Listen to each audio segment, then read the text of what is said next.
Hello 9th class. Electoral politics के अंदर मैंने आपको प्रोसेस ऑफ इलेक्शन, डेमोक्रेसी में इलेक्शन जो है क्यों ज़रूरी है और ये सब जो है इलेक्शन जो है डेमोक्रेटिक है कि नहीं है भारत के, तो इसको चेक करने के लिए हमने इसकी स्टेजेस जो है अभी तक पढ़ रहे थे, जिसमें फर्स्ट थी हमारी कॉन्स्टिट्यूंसी डिवाइड, उसके बाद रिजर्व जो है कॉन्स्टिट्यूंसी की गई थी, नॉमिनेशन ऑफ कैंडिडेट हुआ, वोटर लिस्ट बनी और उसके बाद फिर की जो है इलेक्शन कंपेनिंग। जब इलेक्शन कंपेनिंग होती है, कल का जो टॉपिक की इलेक्शन कंपेनिंग होती है, तो कैंडिडेट और पार्टी को किन किन चीज़ों का ध्यान रखना ज़रूरी होता है, कौन से नियम और कानून जो है उनको मानने पड़ते हैं, अगर वो नहीं करते हैं तो इलेक्टेड होने के बाद भी जो है उसको रिजेक्ट किया जा सकता है। अब इलेक्शन की नेक्स्ट प्रोसेस होगी, कंपेनिंग हो गई, कंपेनिंग के बाद आता है polling and counting of votes.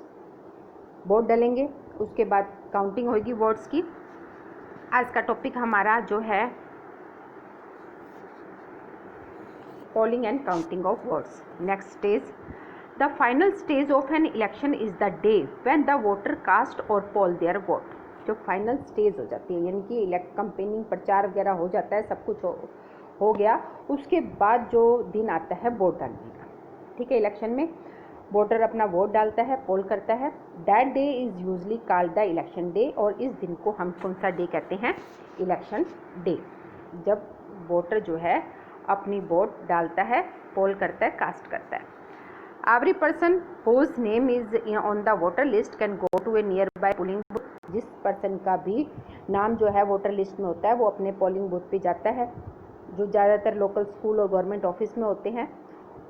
Once the voter goes inside the booth, जब वोटर बूथ के अंदर चला जाता है, the election official identify her, तो इलेक्शन ऑफिसर जो है उसकी आइडेंटिटी चेक करता है, चाहे उसके पास वोटिंग कार्ड है, राशन कार्ड है, लाइसेंस है, उसको देखता है। Put A mark on her finger, फिर उसकी फिंगर पर मार्क लगाता है और फिर जो है उसको वोट डालने के लिए अलाउ करता है। ठीक है। An agent of each candidate allowed to sit inside the polling booth and ensure that the voting take place in fair way। आप जो पोलिंग बूथ में जाते हैं और आप कई बार अपने मम्मी पापा के साथ गए भी होंगे, तो आपने देखा होगा कि जहाँ वोट डल रहे हैं वहाँ कुछ एजेंट बैठे होते हैं, उनके पास भी लिस्ट होती है, वो भी चेक करते रहते हैं कि प्रत्येक जो है पार्टी का या प्रत्येक कैंडिडेट का एजेंट जो है उस पोलिंग बूथ पे होता है, वो चेक करता रहता है कि वोटिंग जो है वो सही तरीके से हो रही है। क्लियर?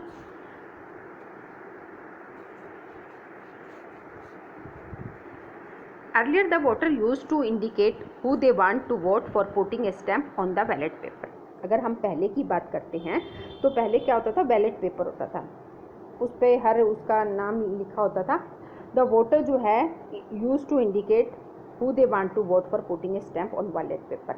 जिस व्यक्ति को वो वोट देना चाहता है उसके सामने वो स्टैंप लगाता है। A ballot paper is a sheet of paper on which the name of contested candidate along with party name and symbols are listed. और उस बैलेट पेपर क्या होता है? एक प्रकार का एक सिंपल पेपर होता है।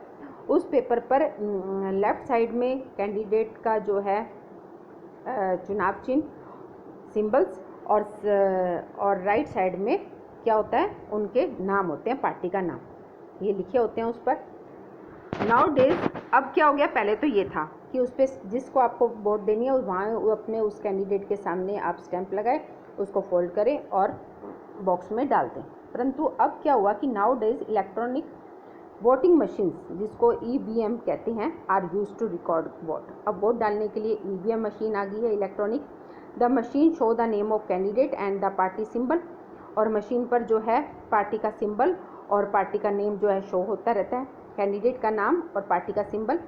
Independent candidate to have their own symbols allotted by election officer. जो किसी पार्टी से नहीं खड़ा होता, इंडिपेंडेंट खड़ा होता है, निर्दलीय पार्टी जिसको कहा जाता है, उसको इलेक्शन ऑफिशियल जो है सिंबल देता है। All the voter has to do it to press the button against the name of the candidate she want to give her vote. और जो भी वोटर है वो उस बटन को प्रेस करेगा, जिस कैंडिडेट को वो वोट देना चाहता है उसको प्रेस करेगा। Once the polling is over, जब वोट डल जाती है, क्योंकि 5 बजे तक का टाइम होता है, 5 बजे 6 बजे तक जब वोट डल जाती है, वो सभी लोग बाग अपनी कास्ट कर देते हैं, पोलिंग कर देते हैं, तो उसके बाद क्या होता है, all the EVM are sealed. जितनी भी इलेक्ट्रॉनिक मशीन्स जो वोट के लिए रखी हुई थी ईवीएम मशीन, उन सबको सील कर दिया जाता है and taken to a secure place, और एक सुरक्षित स्थान पर वहाँ से पोलिंग बूथ से ले जाया जाता है। ए फ्यू डेज लेटर, और कुछ दिनों बाद क्या होता है, ऑन ए फिक्स डेट, एक डेट फिक्स होती है कि इस दिन काउंटिंग होगी, वोट पोलिंग होगी, वोट डल गए, अब सारी ईवीएम मशीन को सील किया गया और एक सुरक्षित स्थान पर, जहां इलेक्शन कमीशन बताता है कि इस जगह पर आपको जो है सभी मशीनें रखनी है, वहां सिक्योर प्लेस पर मशीन रख दी जाती है। और जिस दिन काउंटिंग की डेट होती है, फिक्स डेट होती है, all the EVM from a constituencies are open, तो उस कॉन्स्टिट्यूंसी की ईवीएम मशीनें खोली जाती है, ओपन की जाती है and vote secured by each candidate are counted, और हर कैंडिडेट के जो वोट जो है काउंट किए जाते हैं। The agent of all candidate and present there to ensure that the counting is done, और जब काउंटिंग होती है तो उस टाइम भी क्या होता है, हर पार्टी का जो एजेंट है, यानी कि हर उम्मीदवार का एजेंट जो है वहाँ बैठा होता है, ताकि देखता रहता है कि काउंटिंग सही तरीके से हो रही है या नहीं हो रही है, चेक करता रहता है। The candidate who scored the highest number of votes from a constituency is declared elected। जिस उम्मीदवार को ज़्यादा वोट मिलती है, काउंटिंग में ज़्यादा नंबर आते हैं, वो ही उस कॉन्स्टिट्यूंसी का रिप्रेजेंटेटिव चुना जाता है। इन ए जनरल इलेक्शन, जब जनरल इलेक्शन है, क्योंकि हम बात जनरल इलेक्शन की कर रहे हैं, usually the counting of vote in all constituency take place at the same time on the same day. General election में जब काउंटिंग की जो डेट होती है वो हर कॉन्स्टिट्यूंसी में सेम डे और सेम डेट पर होती है, हर जगह जो है काउंटिंग स्टार्ट हो जाती है। Television channel, radio, newspaper report this event, और हर काउंटिंग की मिनट मिनट की खबर जो है वो टेलीविज़न, रेडियो और न्यूज़पेपर पर हमें मिलती रहती है। With in a few hours of counting, जब काउंटिंग स्टार्ट होती है उसके कुछ घंटों बाद all the results are declared and become clear as to who will form the next government। सारा रिजल्ट डिक्लेयर हो जाता है पूरी कंट्री का कि, और उससे पता चल जाता है कि इस बार सरकार किसकी बनेगी। ठीक है, तो काउंटिंग की जाती है, सिक्योर प्लेस पर ईवीएम मशीन ले जाई जाती है, उसके बाद उनकी जो फिक्स डेट पर पूरी कंट्री के अंदर जो है हर कॉन्स्टिट्यूंसी में जो है काउंटिंग स्टार्ट हो जाती है, और जिसको ज़्यादा नंबर मिलते हैं, ज़्यादा वोटों से जीतता है, तो उससे आइडिया मिलता है कि अब किसकी सरकार बनेगी। तो ये है stages of election in India. अब बात आती है कि what made election in India democratic. तो इलेक्शन जो भारत में होते हैं वो क्या चीज़ें हैं जो डेमोक्रेटिक बनाता है कि ये बिल्कुल डेमोक्रेटिक लोकतंत्र है। We get to read a lot about unfair practice in election, क्योंकि हमने ये प्रोसेस देखी, ठीक है, कि इस तरीके से जो है चुनाव होते हैं, परंतु कई बार क्या होता है कि इलेक्शन चुनाव तो होते हैं परंतु वो अनफेयर, या हमें ये सुनने में आता है कि धोखाधड़ी हुई है, चीटिंग हुई है, ईवीएम मशीन ख़राब हो गई, तरह तरह की लोग बाग जो है बातें करते हैं। तो newspaper and television report often refer to such allegation. Newspaper में, टेलीविज़न पर जो है विभिन्न प्रकार के जो है एक दूसरे पर आरोप लगाए जाते हैं कि उन्होंने चीटिंग की, ऐसा किया, इसकी वजह से हम हार गए। तो इस तरह की बातें हमें सुनने को मिलती है। Most of these reports are about the following. वो रिपोर्ट कौन कौन सी आती है, जो इलेक्शनों के दिनों में जब काउंटिंग हो जाती है और सरकार बनने के लिए तैयार हो जाती है, तो उस टाइम क्या क्या बातें सुनने को मिलती है। Inclusions of false name and inclusions of genuine name in the voter list. सुनने में आता है कि वोटर लिस्ट में जिनका नाम होना चाहिए था वो तो नाम है नहीं, और जिनका नाम नहीं होना चाहिए था उनका नाम है, इनकी फ्रॉड लोगों का नाम लिखा गया है, ऐसे व्यक्तियों का नाम है जो यहाँ रहते ही नहीं हैं। तो ये सुनने को मिलता है। Miss use of the government facilities and official by the ruling party के द्वारा जो है गवर्नमेंट फैसिलिटीज़ का जो है मिस यूज़ किया गया है। Excessive use of money by rich candidate and big parties, और बड़ी बड़ी जो पार्टियां हैं और जो अमीर उम्मीदवार हैं उन्होंने बहुत ज़्यादा पैसा खर्च किया है इलेक्शनों के दिनों में। Intimations of voter and rigging on the polling day, और पोलिंग डे पर जो है वोटर को जो है क्या जिसको आप कहते हैं कि लालच दिया गया, उसको प्रलोभन देकर जो है उनके वोट जो है वो किए गए हैं, गलत वोट डलवा दिए या बंदूक की नोक पर वोट डलवा दिए। जिस प्रकार से अभी इलेक्शन हुए थे तो हमने बंगाल में ये देखा था कि जब इलेक्शन हुए तो हमने सुनने में आई थी कि वो जहाँ पोलिंग हो रही थी वहाँ लोगों को जो है डरा धमकाकर जो है एक उम्मीदवार के प्रति वोट डलवाए जा रहे थे। तो ऐसी बहुत सी बातें जो है सुनने को मिलती है। Many of these reports are correct, उसमें से कुछ रिपोर्ट कई बार सही भी होती है, और जब सही होती है तो we feel unhappy when we read or see such report. जब हम ये रिपोर्ट देखते हैं तो हमें बहुत दुख होता है। But fortunately they are not on such a scale so as to defeat the very purpose of election.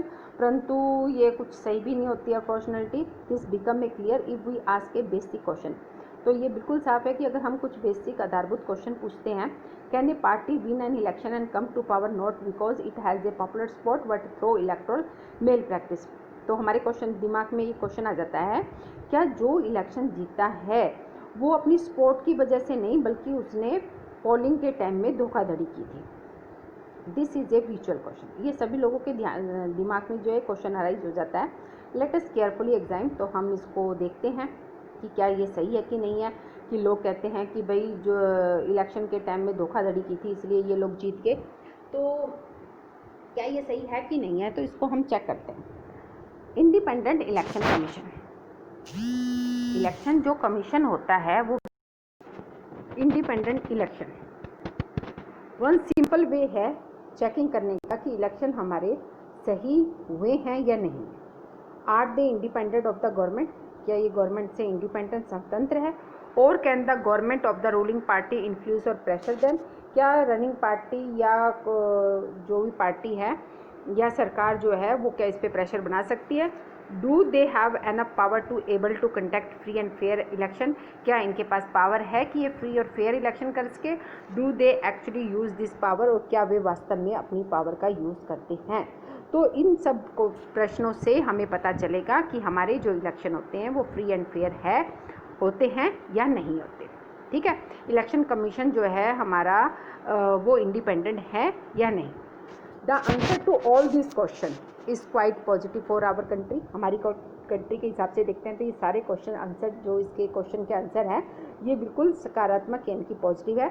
In our country, हमारी कंट्री में elections are conducted with by an independent and very powerful election commission. हमारे देश के अंदर जो चुनाव की प्रक्रिया होती है वो ईसी यानी कि इलेक्शन कमीशन कराता है, जो बहुत पावरफुल होता है और स्वतंत्र होता है। ठीक है, कौन कराता है? Election commission. It enjoy the same kind of independent, और ये स्वतंत्र होता है। द जुडिशरी इंजॉय, जिस प्रकार से हमारी न्यायपालिका जो है, जुडिशरी है जो हमारे, वो बिल्कुल आज़ाद होते हैं। सुप्रीम कोर्ट, हाई कोर्ट, हमारा डिस्ट्रिक्ट कोर्ट, ये लोकल जो कोर्ट है, ये सभी आज़ाद होते हैं। इन पर गवर्नमेंट जो है किसी प्रकार का प्रेशर नहीं बना सकती है। उसी प्रकार से इलेक्शन कमीशन भी जो है अपना निर्णय खुद करती है। The chief election commissioner is appointment by the president of India. जो इलेक्शन कमीशन का चीफ प्रेसिडेंट होता है, चीफ मिनिस्टर है, इसका हेड जो होता है वो कौन अपॉइंट करता है? President of India. But once appointment, जब उसकी अपॉइंटमेंट हो जाती है, the chief election commission is not answerable to the president or the government. जब इसकी अपॉइंटमेंट कर दी जाती है, जिस प्रकार से जुडिशरी की प्रेसिडेंट करता है, तो जब इनकी अपॉइंटमेंट हो जाती है तो उस पर किसी प्रकार का भी दबाव नहीं आ सकता गवर्नमेंट का या प्रेसिडेंट का, या किसी प्रकार का कोई भी क्वेश्चन अगर ये पूछते हैं तो इसका मन करेगा तो जवाब देगा। आंसरेबल जो है नहीं है। Even if the ruling party और the government does not like, अगर रूलिंग पार्टी और गवर्नमेंट इसको पसंद भी नहीं करती है तो भी it is virtually impossible for its remove the CEC, तो भी वो इसको चीफ को जो है हटा नहीं सकते। Very few election commission in the world have such wide ranging power. मतलब पूरे अगर विश्व की बात करते हैं तो इलेक्शन कमीशन जो है बहुत कम है जिनके पास इतनी ज़्यादा पावर होती है। भारत में जो है इलेक्शन कमीशन के पास बहुत ज़्यादा पावर है। वो क्या क्या पावर है? EC take decision on every aspect of conduct and control of election from the announcement of election to the declaration of the result. ECE election commission जो है हर प्रकार का निर्णय करता है, कब इलेक्शन करवाने हैं, उसको कैसे नियंत्रित करना है, जब अनाउंसमेंट हो जाती है इलेक्शन की, कब अनाउंस करने हैं और कब उसका रिजल्ट डिक्लेयर करना है, ये सारे निर्णय कौन लेता है? EC। नंबर 2, इसी पहला डिसीजन ये लेता है। सेकंड डिसीजन लेता है, it implement the code of conduct and punishes any candidate और पार्टी दैट वायलेटेड इट। ये कोड ऑफ कंडक्ट इम्प्लीमेंट करता है। अगर कोई भी उम्मीदवार या पार्टी कुछ हिंसक गतिविधियां करती हैं तो उसको सज़ा भी यही देता है। ड्यूरिंग द इलेक्शन पीरियड और इलेक्शन पीरियड के दौरान the EC can order the government to follow some guideline. तो इलेक्शन कमीशन ही सरकार को गाइडलाइन देता है कि आपको इसको फॉलो करना है। To prevent use and misuse of government power to enhance its chance to win election. यानी कि इलेक्शन को यानी कि गवर्नमेंट जो अपनी पावर का यूज़ नहीं कर सकती है अपने आप को इलेक्शन में जिताने के लिए, ट्रांसफ़र करने के लिए किसी भी गवर्नमेंट ऑफिशियल को, तो ये सारे रूल एंड रेगुलेशन जो है इसी लगाती है कि गवर्नमेंट को इलेक्शन के टाइम में क्या करना चाहिए और क्या नहीं करना चाहिए। जैसे हम ऊपर जो है टॉपिक में हमने किया था, इलेक्शन कमीशन जब इलेक्शन कैंपेनिंग होती है तो उस दौरान जो है कैंडिडेट और पार्टी क्या कुछ नहीं कर सकते, और जब कोड ऑफ कंडक्ट लग जाता है तो पार्टी और कैंडिडेट क्या नहीं कर सकते। ये रूल एंड रेगुलेशन कौन बनाता है? EC. In the last 15 year और सो, अगर हम लास्ट 15 ईयर को देखते हैं, इससे पहले the election commission has began to exercise all its power and even expand them. Election commission ने अपनी पावर का यूज़ भी किया है और इसको बढ़ाया भी है।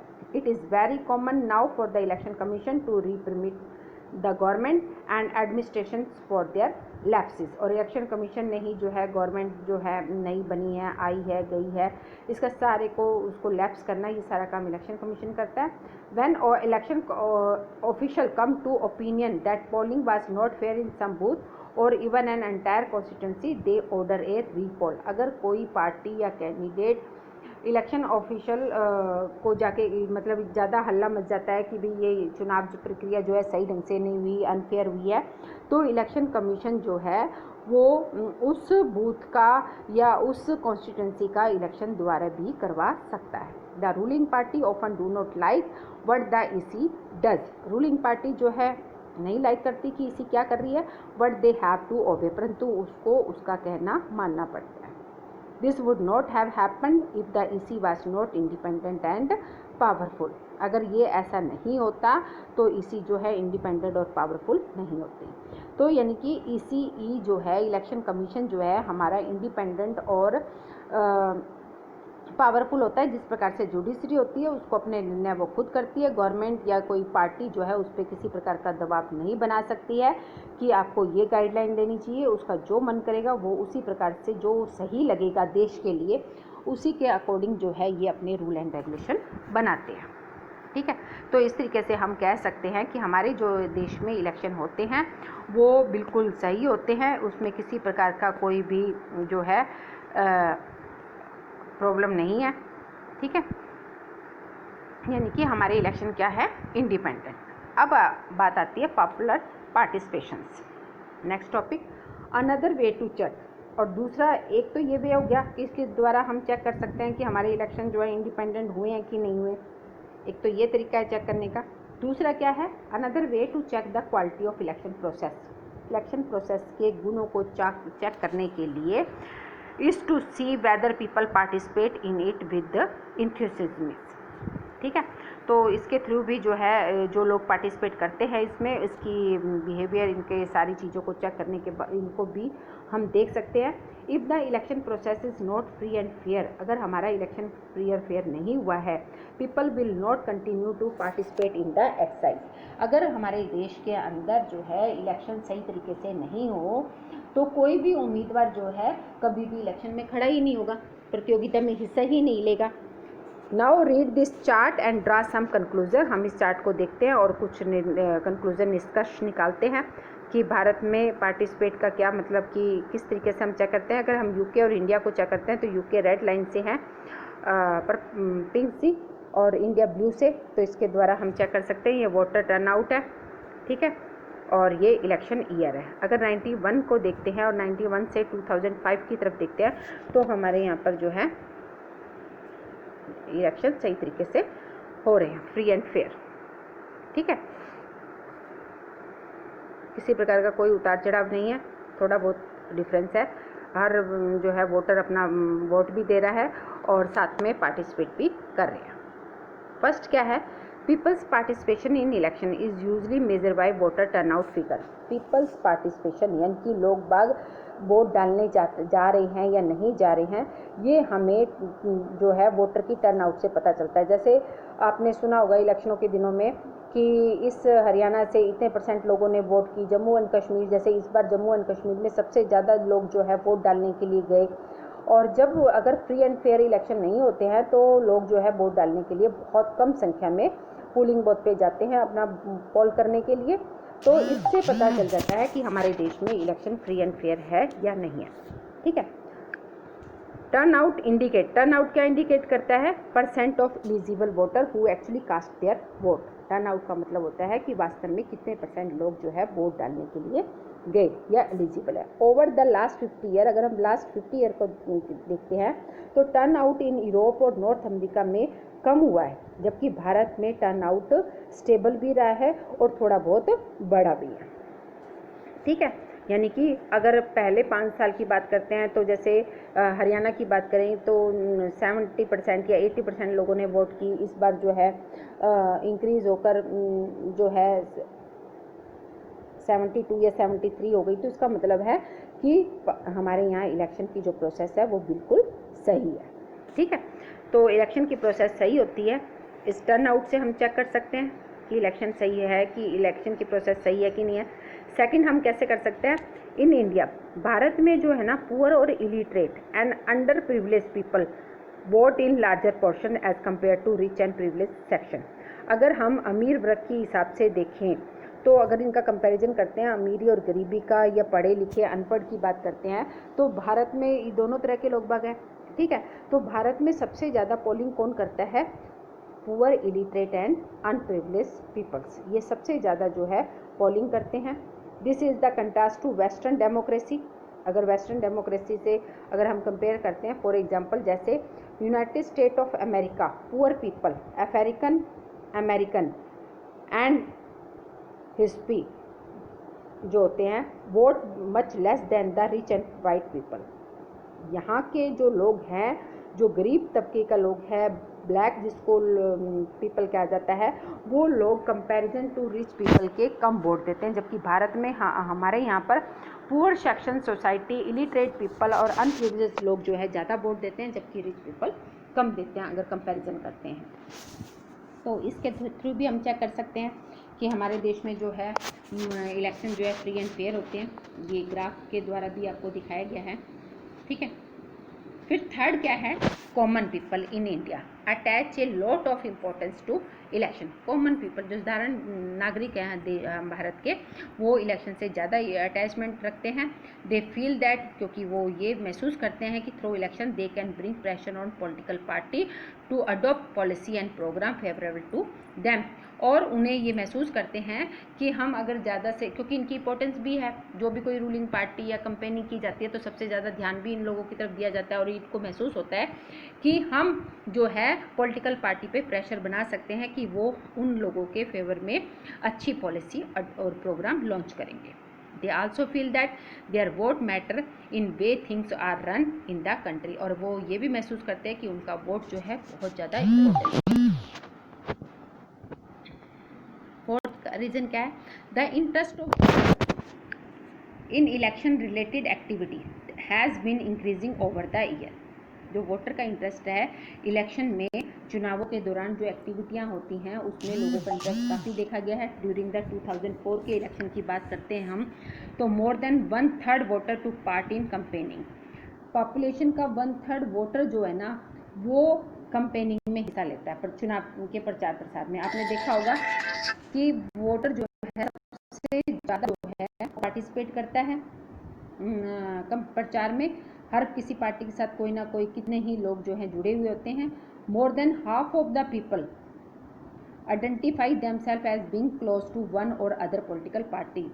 मोर देन हाफ पीपल ये अपने आप को किसी ना किसी पार्टी से जुड़े हुए हैं, ये आइडेंटिफाई करते हैं। जैसे भी मैं भाजपा का, मैं कांग्रेस का, मैं जेजेपी का, मैं इंडिविजुअल पार्टी का। तो इस तरीके से लोग अपने आप को शो करते हैं, जो चुनाव प्रचार में हमें देखने को मिलते हैं। हजारों संख्या में लोग जो हैं इन अलग अलग पार्टियों से जुड़े हुए होते हैं और उनका आइडेंटिफाई भी होती है कि ये लोग जो है इस पार्टी से हैं। 1 आउट ऑफ एवरी 7 वोटर, प्रत्येक 7 वोटर के बाद एक आदमी जो है वो किसी न किसी पॉलिटिकल पार्टी का मेंबर है।